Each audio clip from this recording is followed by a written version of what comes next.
unit, our last unit of the year. We call it simple harmonic motion. It's going to tie in with something that we're going to do later on in the unit called waves, simple harmonic motion and waves. Let me tell you what simple harmonic motion is first. We're going to do that for a few days, and then we'll do the transition to waves and how the two are related to each other. Simple harmonic motion is, now write this down and listen to me, but then I'll give you an easier definition to understand, a more everyday definition. This is the technical definition, but it's not a definition that really is easy to kind of comprehend, at least on first glance. We'll give you a better one in just a second. Motion in which the restoring force is proportional to the displacement. Motion in which the restoring force is proportional to the displacement. All right, so what does that really mean? That's our technical definition, but what does it really mean? Well, thus far, whenever we've been dealing with a force, the force acting on an object was not dependent in any way on where the object was. It wasn't dependent on the displacement of the object. Now we're saying that it is. Now we're saying that the amount of force that's acting on the object depends upon where the object is. That's different than what we've done so far. But what does that really mean when the force changes depending upon where the object is? Let me give you an example of it, and this is the best way, I think, to describe what it really means. When you take an elastic and you stretch that elastic, you guys know that it doesn't take very much force to stretch the elastic a little bit. But if you stretch it more, it becomes more and more difficult to pull it. As its displacement is bigger, as it's stretched more and more and more, the force required to stretch it becomes bigger and bigger and bigger. Does that make sense? If I got a board marker sitting on the desk and I want to move it 1 centimeter, it requires a certain amount of force. If I want to move it a meter, it requires the same force. But if I stretch an elastic 1 centimeter, it requires a certain force. If I stretch it a meter, it requires more force. So it's motion in which the force gets bigger as the stretching gets bigger. Now, what does that really mean? Well, if you take that spring and or that elastic and stretch it, or take a spring and stretch it, or for that matter, a spring and compress it, squish it, and then you let it go, what happens? Well, it vibrates. It vibrates back and forth like this, right? That's what happens when the force is proportional to the displacement. We end up, when we let it go, getting motion that repeats itself. So that's the way that we're going to think of simple harmonic motion. It's really defined as motion in which the restoring force is proportional to the displacement, but what it really means, the way at least that we're going to think of it, is this motion that repeats itself. Okay, think of the spring. A great example of simple harmonic motion is you stretch it more and more and more, the force becomes bigger and bigger and bigger. What does that result in? Well, when you let that spring go, it vibrates back and forth. The motion repeats itself. Now, there's lots of examples of simple harmonic motion, including the spring, including the elastic that we just talked about.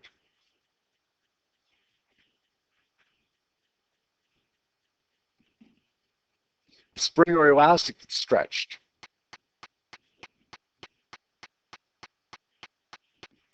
What else?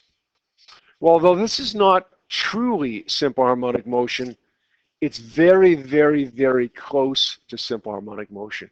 If you take a pendulum, which is, I've used my keys as a demonstration lots this year. Okay, it was circular motion keys, right? My handy-dandy, trusty circular motion keys of physics. Now it's my handy-dandy, trusty, simple harmonic motion keys of physics.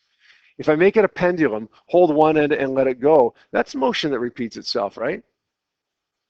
Well, it's not actually technically simple harmonic motion, because the restoring force, by the way, the restoring force is not the force that I'm pulling with, but rather the force that's pulling it back towards where it started.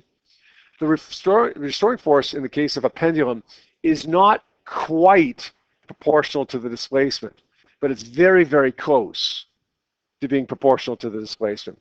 So we say that a pendulum swinging back and forth, although it's not technically simple harmonic motion, it's very, very close. It's good enough. It's close enough to simple harmonic motion that we're just going to call it simple harmonic motion.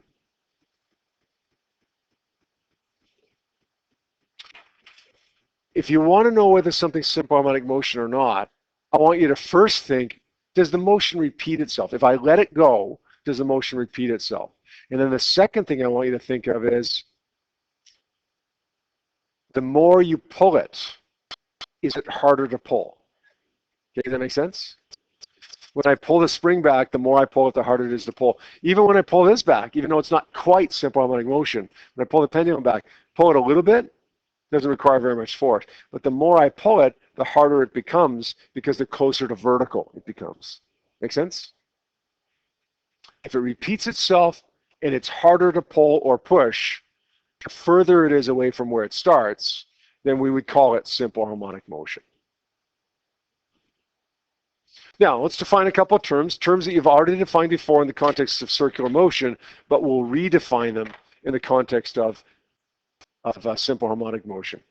We said frequency was the number of revolutions per second, or the number of cycles per second. We're going to not say revolutions here because we're not talking about circular motion. We're going to say that it's just the number of cycles per unit time. So we'll say the frequency is equal to, same as it was in the last unit, the number of cycles over the time. And the period is the time for one cycle, the time for one revolution if we're talking about circular motion like the last unit, or it's going to be the time for one cycle, one complete to and fro motion, one complete back and forth motion. If the pendulum starts right here, this is not one cycle. When we go from start back to the same place, that's one complete cycle. So start, stop, start, stop. That's a complete cycle. The period is the time for one complete cycle.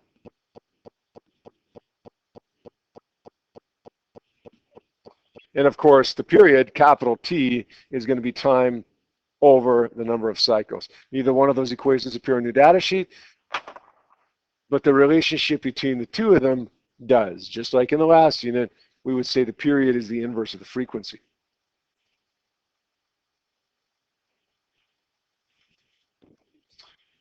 All right, before we get in too deeply into specific stuff to simple harmonic motion, let's just refresh our memories as to how frequency period work again with an example here. It says, what is the frequency of an automobile engine in which the pistons oscillate with a period of 0.0625 seconds? You guys understand the context of this question? How many people drive a car? Like to school, I mean. Okay, about a third to a half of you drive a car to school. Unless you have an electric car, which not very many people do yet, have an electric car, although it's coming. Then you have a gasoline engine. And in that gasoline engine, you may have 4 cylinders, you may have 8 cylinders, you may have 6 cylinders, or if you're really rich, you may have 12 cylinders. In each of those cylinders, there's a piston that's going back and forth, back and forth, back and forth. There's a little explosion that takes place inside each cylinder of gasoline vapor that burns and explodes and causes the piston to oscillate back and forth, back and forth, back and forth. As the piston goes back and forth, the motion repeats itself, and as the piston goes back and forth, the further the piston is away from its starting position, the bigger the force is. That's simple harmonic motion. So we're dealing with a simple harmonic motion problem where the pistons are oscillating with this period. We want to find the frequency. All we're going to do is say it's 1 over the period. 1 over 0.0625 seconds. When you do that, 1 over 0.625 gives me 1.6. What would the units be? Standard units are hertz, right? 1.6 hertz. Now, I don't know how many of you guys have noticed this. Driving a car, some cars have, beside the speedometer, something called a tachometer. The tachometer measures engine frequency. Okay, it tells you how many times per minute, not how many times per second, but how many times per minute the pistons are going back and forth. You'll see it as something times, usually it'll say times 1,000 RPM. So if it's reading 3, then it would be 3,000 RPMs. That would mean that the pistons are going back and forth in simple harmonic motion 3,000 times per second. Make sense? Sorry, 3,000 times per minute, right? Not per second. So when we get 1.6 times per second, that works out to be, I don't know, 70 or so, 75, 80, I don't know exactly, times per minute, which is clearly not a realistic number for an automobile engine. Right? We're dealing with thousands of RPMs, not dozens of RPMs. Yep. Sorry, that is 16, but that's still not a realistic number, right? Because we're dealing with, as opposed to, this would be what, hundreds here, 700 and, I don't know, what would be 16 times 60, just over 100 RPMs. We're still dealing with a number that's way, way less than what we actually should be dealing with. Right? But that's the data. We got to go with the data that they gave us. All right. Let's give you just a couple minutes to finish up those questions on 345, please. All right, let's move on to a specific example of simple harmonic motion, or at least a specific example of something that approximates simple harmonic motion, called the pendulum. The pendulum is a device that consists of a string and a bob. A bob is the mass on the end of the string. Like in the case of the pendulum that I'm holding up in front of you right now, the bob would be the keys. So it's a string and a bob hanging from the end of the string that swings back and forth, like my keys are swinging back and forth right now.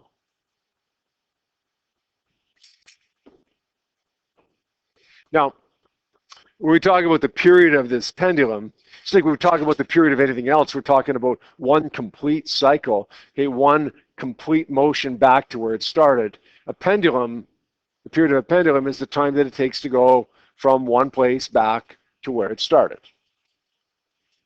From here back to here. Not from here to here. Okay, that's half a period. Okay, one complete period is the time that it takes to go from the start back to the start again. Now, I want you to tell me what you think the period of a pendulum depends upon. Here's the pendulum going back and forth. I want you to tell me what you think the period of the pendulum, that is how long it takes it to go back and forth, what it depends upon. What's one thing that you think it depends upon? It's mass. Don't write these down right now, guys, because I'm writing down everything that people give me, and then we're going to see what it does depend upon, okay? So just hold off until we establish what it actually does depend upon. So mass. So if you're saying basically, I get the keys on the end of the string right now, the end of the lanyard right now. If I put more keys on there, it's going to affect the period of the pendulum. It's going to either make the period bigger or smaller. Yes? Okay, good. The displacement, so like where it starts, you mean? Like this versus this? Okay, so let's say the angle then. Okay, if the pendulum starts right here versus the pendulum starting right here, the displacement, as you said, or we could call it the angle, is going to be different, and that's going to affect the pendulum. So we'll say the initial angle, the angle that it starts at, which you could think of it as displacement, certainly, okay, because when we talk about simple harmonic motion, the restoring force is proportional to the displacement, right? And in simple harmonic motion, that's pretty close to the case. But the angle is a pretty good measurement of that displacement. David? So the length of the string there, okay?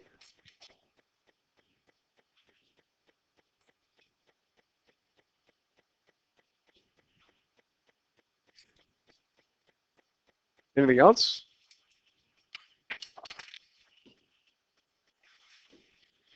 gravity, so the acceleration due to gravity or the gravitational field, you mean? So like on Earth, it's 9.81. On the moon, it's 1.6.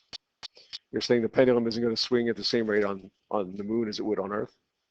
So if you took a grandfather clock to the moon, it wouldn't work properly. It would work differently. Okay, so it wouldn't keep track of your time in terms of seconds. It would be something different because of gravity different. Okay. Yeah. Okay, so like an initial velocity, like that. Okay. Initial force, initial velocity, whatever you want to call it. Okay, well, let me tell you that some of these things matter and some of these things don't matter. Let's test as many of them as we can. The only one that we can't really test is gravity, because we can't go anywhere else to test gravity, right? We can't go to the moon. We can't go to the space station. We can't do anything like that to test gravity. So I'll tell you right now that gravity does matter. The value of the gravitational field strength matters. As you go up to Mount Everest, as you go to the moon, as you go down into New Orleans, which is actually below sea level, then you would find that the period of the pendulum actually changes a little bit. A grandfather clock would not function the same way in Banff as it would function in New Orleans. Now, because the gravitational field isn't that much different, it wouldn't make that much of a difference, but it would make a difference. All right, so what about the other ones? Let's test mass here. Okay, let's test mass. You know what, I'll tell you what, actually. Let's say we've got 4 other variables to measure. Let's say that people in these 2 rows, you guys can get together in small groups, big groups, whatever you want. These 2 rows, you guys are going to test mass. You're going to come up with a way of determining whether mass affects the period of a pendulum. Again, get together in groups of 6, get together in groups of 2. I don't really care. Okay, your job, your 2 rows is to test the mass. You guys, these 2 rows, again, get together any way you want. You guys are going to test the initial angle. So when I start here, is it different than when I start here for the period of a pendulum? You guys come up with a procedure to figure that out. You guys are going to test the length of the string. This row, going to test the length of the string. And in this row, the 3 of you guys are going to test the initial speed or the initial velocity. Got it? So you got a little task here. You got a little activity to do. You're not going to hand anything in. You don't need to write anything up, but do record what you find, okay? If you need something, like you need a little apparatus, just let me know, and I'll see what I can find for you, okay? Okay, you guys over here, you guys got some results? Do we have one group over here, or do we have a couple groups over here? Couple? Okay, what did you guys find? The more mass, the less time it takes? What did you guys find? The period increases with mass? Interesting. Interesting. Okay, well, let's circle that one right now. Let's come back to that, okay? What about the initial angle? You guys did the initial angle, right? What did you guys find? Oh, they did it. Okay. Oh, did you sneak over with those guys? You cheater. You were thinking? Oh, nothing. Oh, okay. That it didn't change. Okay. Did all of you guys work together there? Okay. So the initial angle didn't matter. And you're right about that, by the way. The initial angle doesn't matter. And that's a little bit weird, right? That's a little bit weird to think of. You start the pendulum right here. You start the pendulum up here. That's not going to affect the period? No, it doesn't. Okay, just kind of time this in your head for a second. Okay, I'll say start, stop. Start, stop. And you'll get an idea in your head, kind of a notion in your head as to how long that was. Not 0.5 seconds, but you'll get a notion of the measurement of time in your head there, okay? So we're starting at a small angle right here. Start, stop. Start, stop. Let's increase the angle to a bigger one. Start, stop. Start, stop. So big angle, start, stop. Small angle, start, stop. Same time, isn't it? The angle doesn't matter. Now, above about 40 or 45 degrees, it actually starts mattering a little bit. But at small angles below 40, 45 degrees, the initial angle doesn't matter. And we're not going to do any problems where we're above 40, 45 degrees. So we're going to say, okay, that your results are what we're going to go with. Your results tell us that the angle doesn't matter. We're going to say that the angle doesn't matter. All right, what about the length of the string? You guys all did the length of the string. Did you guys find that the length of the string matters? Yes? Everybody found that?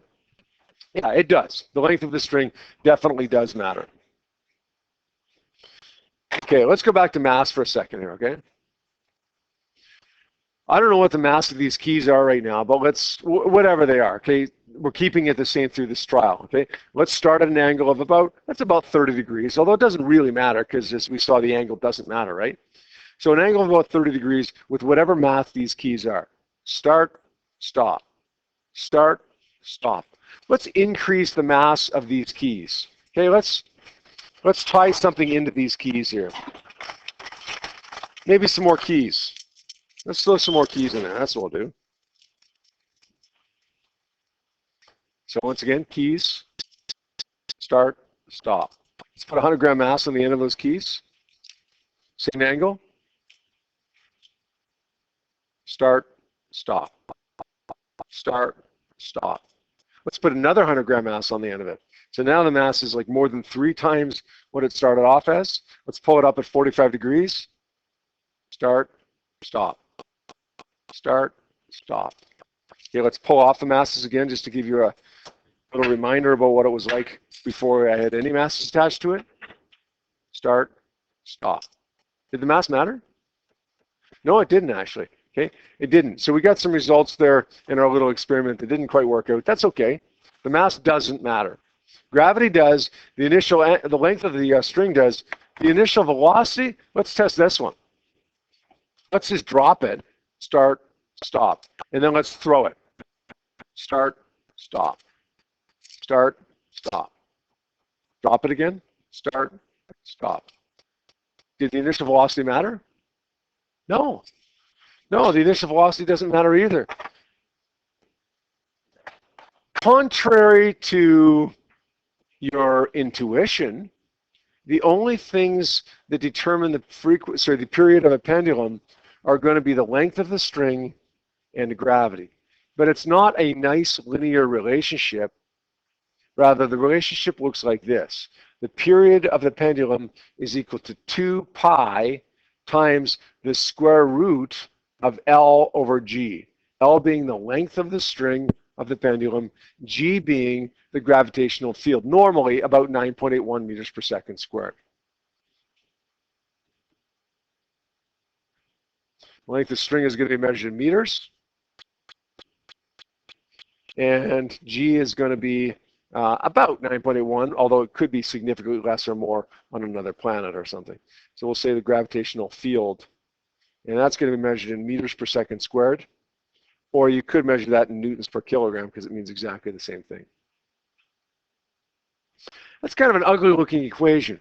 It's not so bad if you're solving for t, the period, but if you're solving for something else like L or G, it becomes quite ugly actually in terms of rearranging this equation.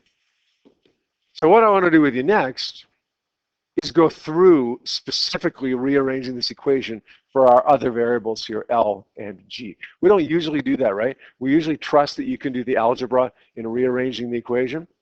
But since this one is particularly difficult, we're going to point out how to do it. So we start off with t is equal to 2 pi square root L over G. Let's say we want to rearrange this to solve for L. Okay, what do I get rid of first if I'm solving for L? Let's try the 2 pi. T over 2 pi is equal to the square root of L over G. All right, I still don't have L by itself, but I'm getting there. What do I get rid of next?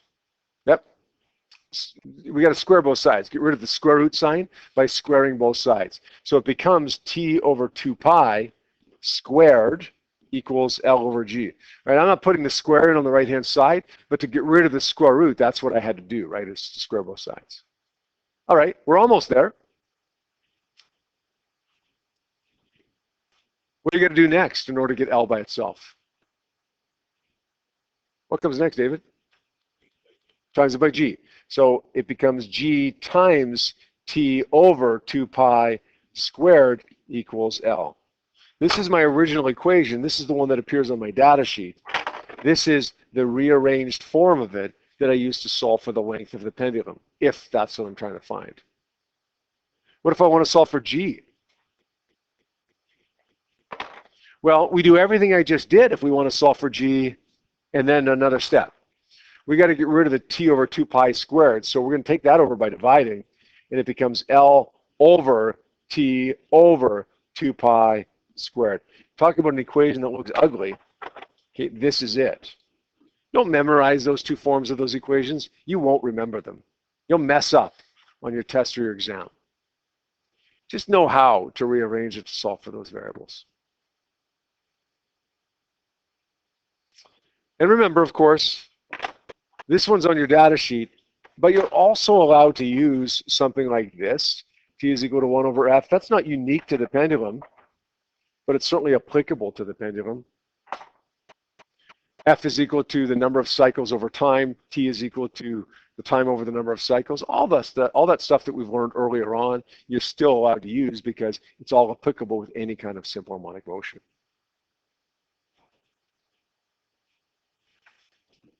All right, let's have a look at an example on page 379. Notice we're on chapter 7 now. What is the gravitational field strength at the top of Mount Everest at an altitude of 8954 meters if a pendulum with a length of 1 meter has a period of 2.01 seconds? It's kind of a neat way to find the gravitational field, right, without some kind of crazy experiment. So the pendulum bobbing back and forth. Now remember that when you're timing something with your phone or with a stopwatch or whatever, there's a reaction time involved in that. So if there's reaction time involved, you're not going to get a perfectly, a 100% accurate number for it, but it should give you a ballpark at least. We want to find the gravitational field strength. Let's say T is equal to 2 pi square root L over G. Let's rearrange it to solve for G. T over 2 pi squared equals L over G, or G is equal to L over T over 2 pi squared. All right, good. The length of the pendulum we have. It's 1.00 meters. The period of the pendulum, we have it. It's 2.01 seconds. Divided by 2 pi squared. Now,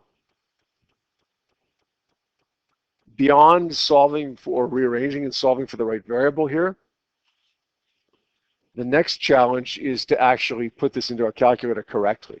I want everybody to do this, okay? Because this is one that I guarantee it's 3/4 of you will get wrong.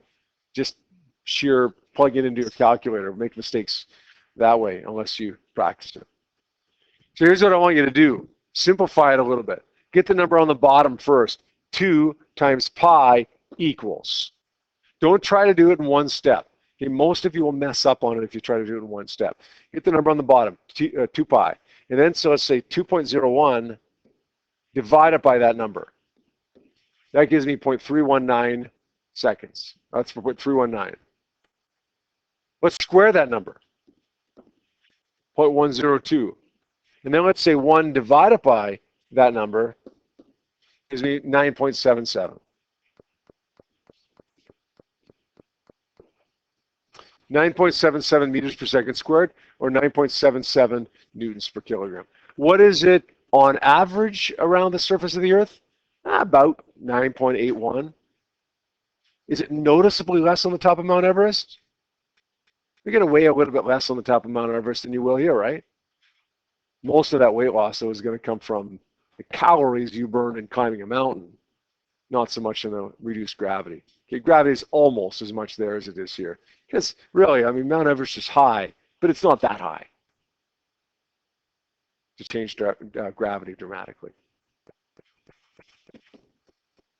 All right, let's have a look at 3 questions that go with that on page 379, please. All right, we're going to finish off today with one more thing. This is no mathematics to this at all, just a concept, guys, okay? Called the resonance. Let me define a term for you before we talk about resonance. That term is a resonant frequency. Every object, everything in the world has a natural frequency at which it wants to vibrate. Okay, if I knock on this desk, you hear a sound. That's because when I knock on the desk, it sets the desk in vibration and it vibrates at its natural frequency, and we end up hearing a sound that corresponds to the natural frequency at which the desk is vibrating. I can change that natural frequency. Okay, if I knock on a desk, if there's something on top of, maybe somebody's sitting on the desk, maybe there's a book on top of the desk, I've changed the natural frequency at which the desk wants to vibrate, but it still has a natural frequency.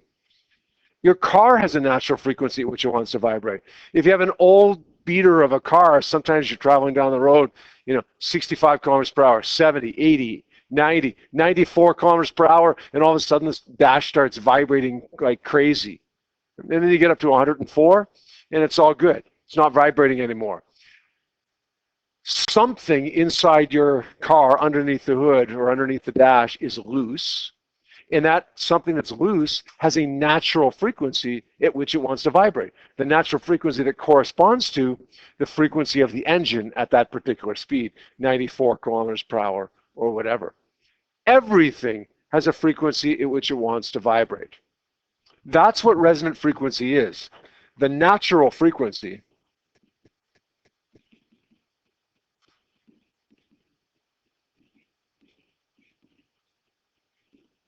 at which something wants to vibrate.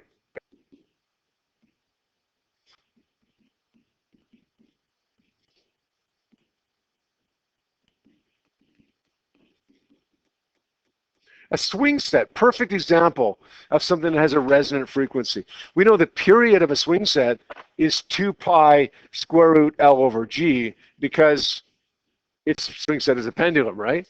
The natural frequency of that swing set is F is equal to 1 over the period, or 1 over 2 pi square root L over G. So the frequency, the natural frequency of a swing set, 1 over 2 pi square root L over G. Doesn't really matter if you write that equation down or not.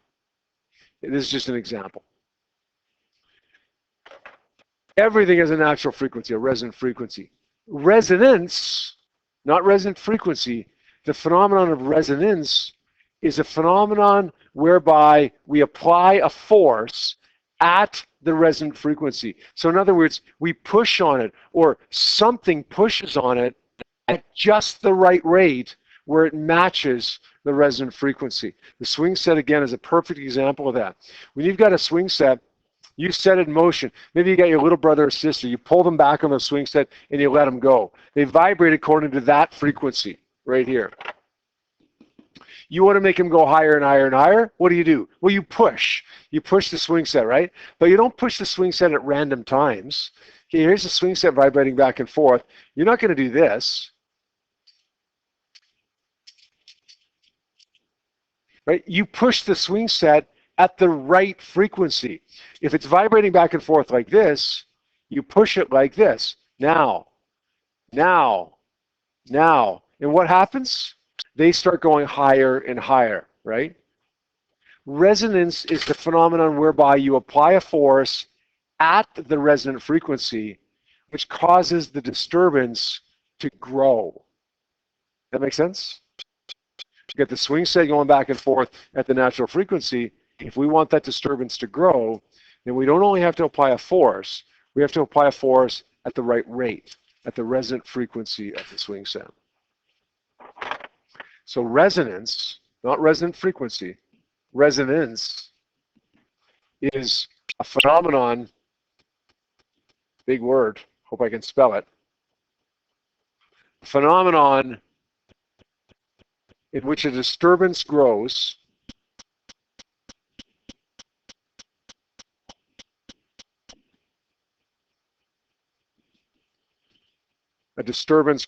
because a force is applied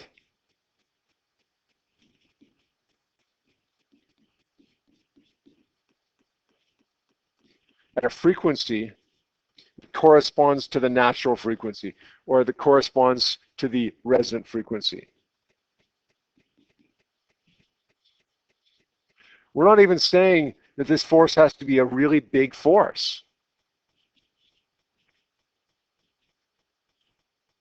we're saying that the force has to be applied at the right rate.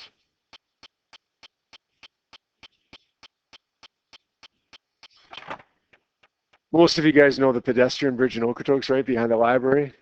How many people have ever walked across the pedestrian bridge? If you live like somewhere in Okotoks, you probably walked across that pedestrian bridge, right? You ever jump up and down on that pedestrian bridge and find that it starts vibrating a little bit? You ever notice that? You ever wonder, like, boy, it's moving quite a bit, right? If I jumped more, would the bridge fall down?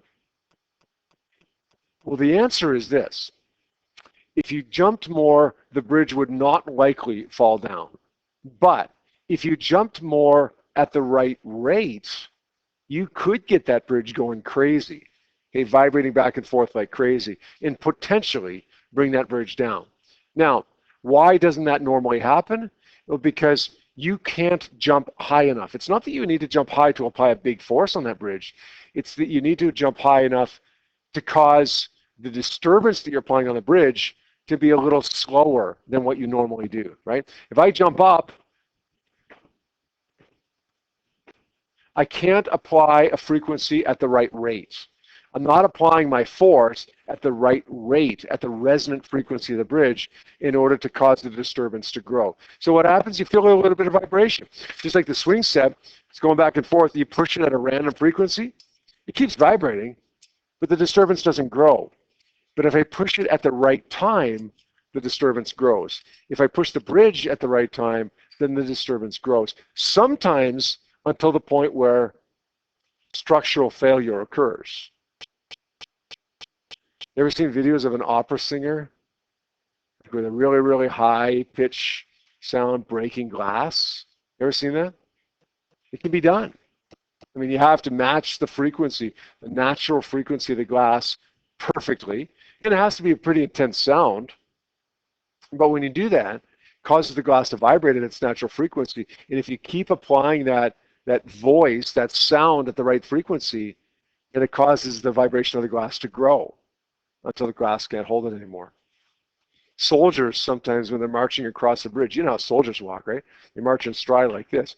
1,000 soldiers all marching exactly in stride until they get to a bridge. And then sometimes when they get to a bridge, what do? They break the stride. How come? Well, what if this just happens to match the natural frequency, the resonant frequency of the bridge, and you got 1,000 of them all doing it at once, and the bridge starts doing this, and it falls down, potentially, right? Make sense? That's resonance. Resonant frequency, the frequency at which it wants to vibrate. Resonance, when we match that natural frequency, that resonant frequency, and cause the disturbance to grow and grow and grow. The bridge falling down isn't required to have resonance.